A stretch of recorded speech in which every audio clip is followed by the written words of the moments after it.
Do you hear that? The heavy clank of chains dragging along a snow-covered ground.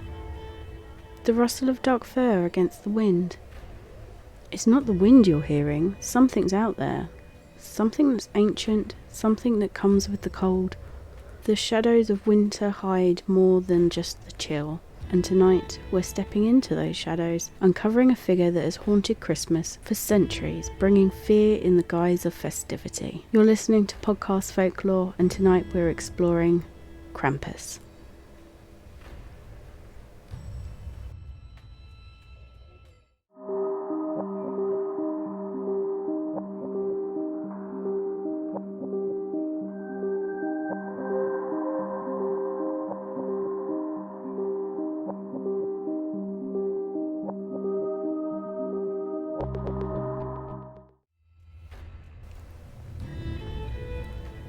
But what if this dark companion of St. Nicholas isn't just a myth? What if he's out there still lurking, waiting for the moment for you to misstep? We've got to ask the question, who is Krampus? But before we delve into that, welcome to Podcast Folklore, and you're listening to Kayleigh.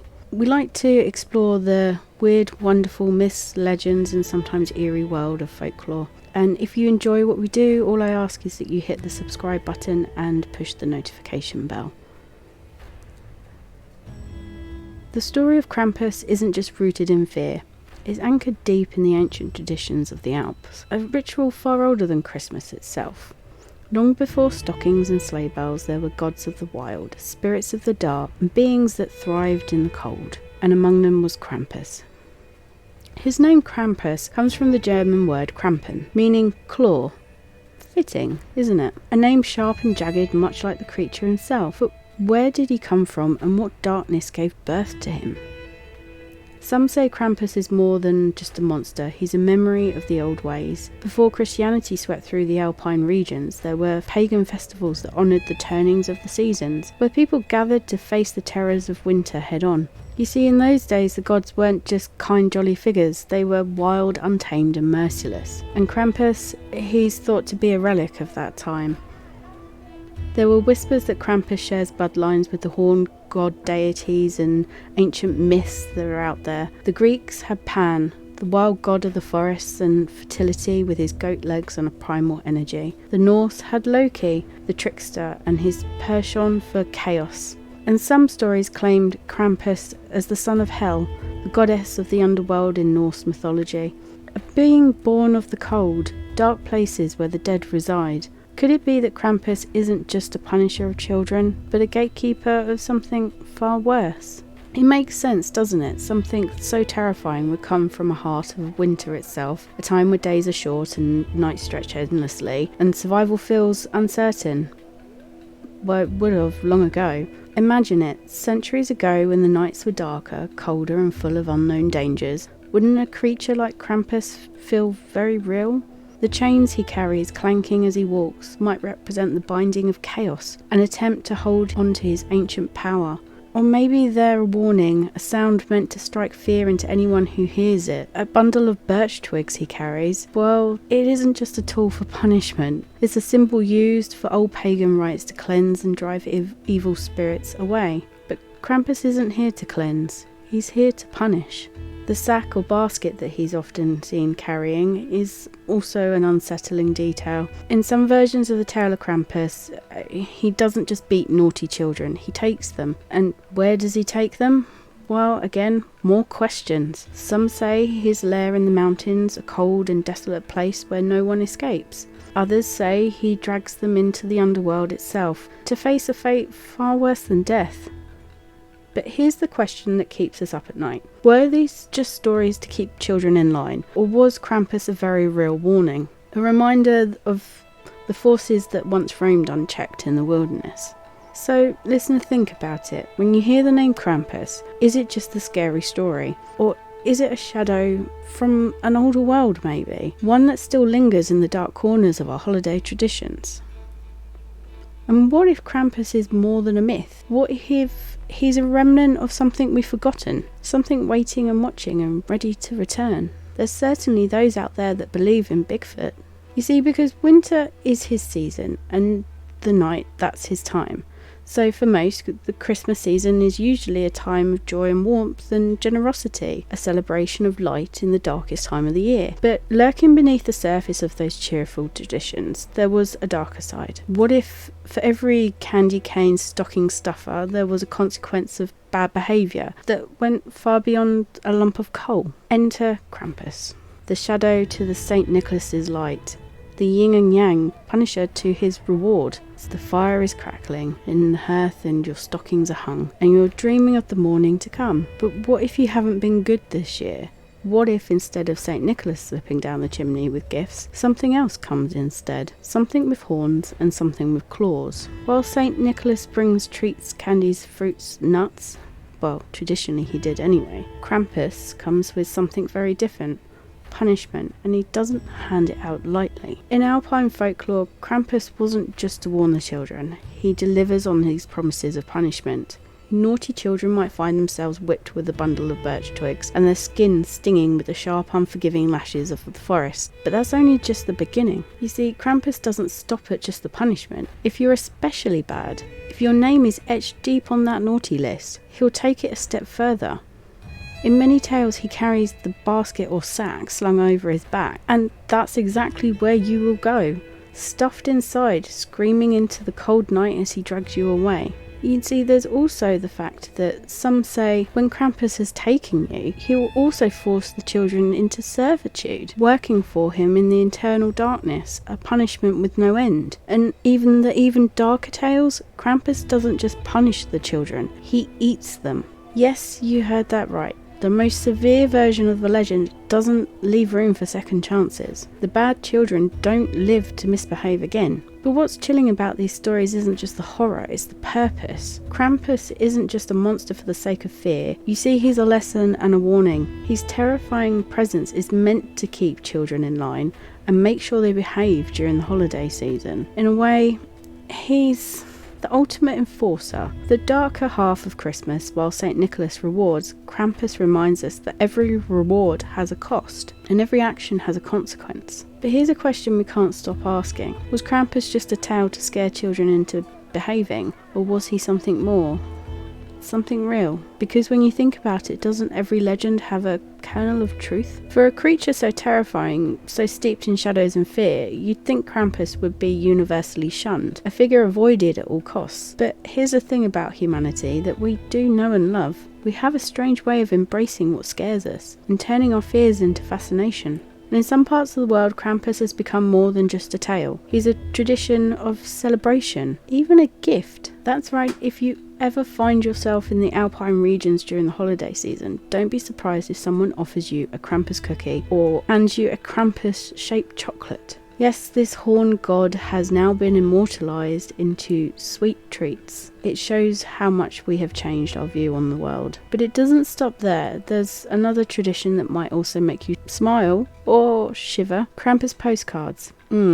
These aren't your typical holiday greetings. Picture grotesque, exaggerated images of Krampus, his tongue lolling out and his claws poised, and his basket stuffed with terrified children. Some of the designs are humorous, even cartoonish, while others lean to the macabre. It's like sending out a little bit of dark holiday cheer through the mail. It's strange, isn't it, that a figure designed to inspire dread is now the subject of festivities. And as if over time we've learned to laugh at him, to celebrate him, even as we keep one eye in the shadows. And maybe that's the most fascinating part of it. Krampus isn't just a punisher anymore, he's a paradox. A creature of fear who's also embraced a symbol of tradition and community. He's both the terror and the winter night and the guest of honour at parades and festivals now. Think about it, what does it say about us when we take something as dark as Krampus and make him into cookies, cards and parties? Is it our way of taming things that scare us? Or is it a quiet nod to the fact that we still remember, that we still believe?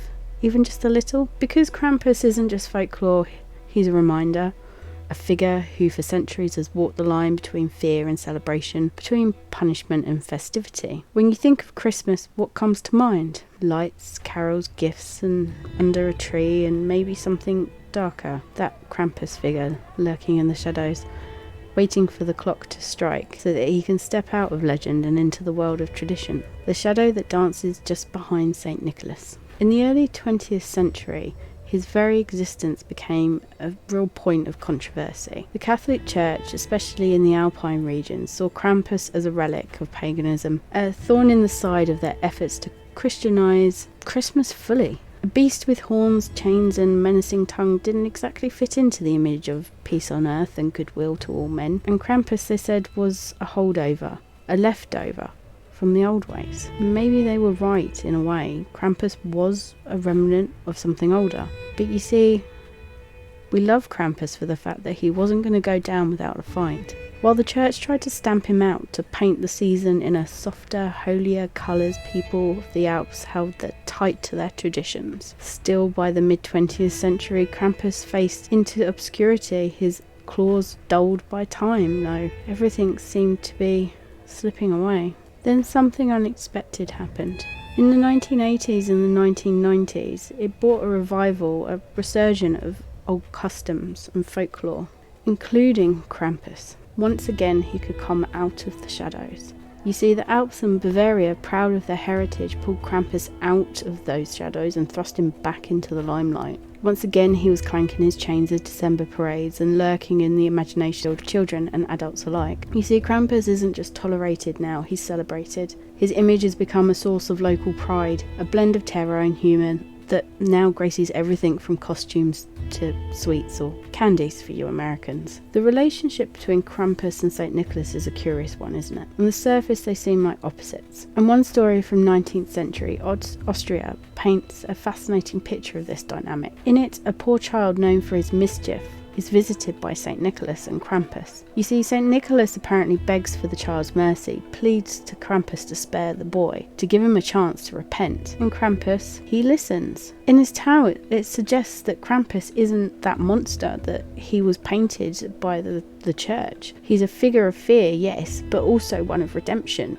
A creature that doesn't just punish instantly, he offers a path of betterment for those willing to take it. And fast forward to modern times, Krampus has now grown far beyond anything that borders the Alps. In 2017, in the heart of Munich, a Krampus parade drew thousands of onlookers. Dozens of Krampuses, or Krampi maybe, roamed the streets, their costumes elaborate and terrifying, their presence both thrilling and unsettling. Something handed out Krampus themes, candies or postcards, or a nod to a tradition. Others fully leaned into the role, growling and chasing spectators. The parade, broadcast on national television, became a sensation, a blend of eerie folklore and festive excitement. Krampus has also become a pop culture icon now. In 2015, a horror comedy Krampus brought him to the movie screens, showing a vengeful spirit, punishing a family that had lost its holiday spirit. Books, TV shows and even Krampus-themed parties have turned this once feared figure into something of an anti-hero. But for all his modern fame, there's still a darkness to Krampus, a lingering shadow that in some alpine tales he's not a figure of humour or a spectacle, but pure, unrelenting terror. Stories are still told to children,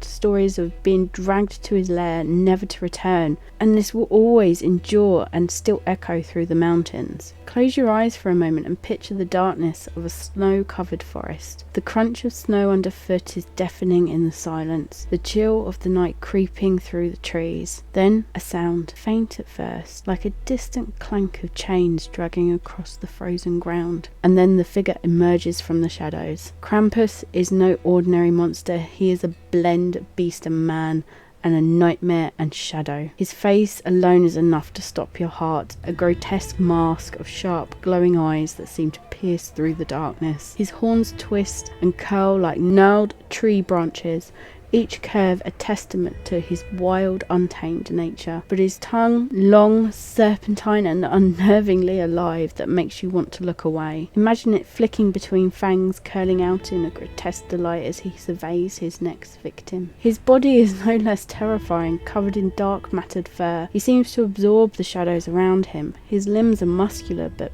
beastly, ending in massive cloven hooves that leave prints in the snow, prints far too large to belong to any human. He carries those chains which he drags behind him, his metallic clinking, a sound you'd rather not hear in the dead of night. In one clawed hand he clutches a bundle of birch twigs or a whip, in the other he holds something more sinister, that sack, its mouth yawning wide, waiting to swallow the disobedient. And what happens if you find yourself inside that sack? Well, folklore suggests a variety of fate, and as we know, none of them are pleasant. The very idea of Krampus, a creature who punishes the wicked, is tied so intimately to Christmas, a time we think of as joyous and pure. Is it simply an old story kept alive by alpine folklore, or does it speak to something deeper, or a truth we can't quite escape? On Krampusnacht, the veil between the tradition and the fear thins, and for one night the monster steps into the light, his limelight. If you hear the chains outside your window, if you feel his eyes glowing, watching you through the shadows, would you open the door? You've been listening to Podcast Folklore, and thank you for listening to our episode on Krampus. If you'd like to leave a comment on any subject you want us to cover in the future, then please be sure to do so. And if you have any family stories or have heard any different stories about Krampus, then please put them in the comments, because we'd love to hear about them too. We always like to have the variety of versions of folklore that's out there to help us understand and help everyone else understand that listens too. Because one tale from folklore is always different to another that's been told by generations, and that's what we love about it. So until next time, dear listeners, I hope you have a wonderful Christmas, and of course we will be getting our book ready to publish for the end of the year, which is really excited, and me and Chris can't wait to do it. So until then, continue to explore the world with wonder.